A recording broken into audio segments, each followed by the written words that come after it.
Seorang pemimpin itu berhasil di skop yang paling besar. Pertama dimulai dari dirinya dulu. Bagaimana dia memimpin dirinya? Iya kan? Memimpin diri sendiri itu susah, Pak.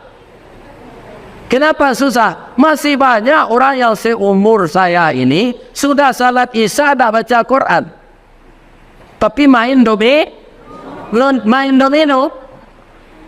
Iya kan? Jalan ke salat tahajud, salat subuh setalai. Macam ni dapat ayam jantan pukul 3 nya lawan kuat. Lain tahu Pak sabarnya. Yang sudah salat isya lalu lah. Ada Pak mencari ayam jantan pada mino sudah salat isya. Nah, ada banyak tu orang jantan.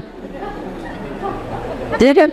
Jadi disiplin ayam perkara tidur ini dari manusia. Sehingga pukul 3 nya baku kuat.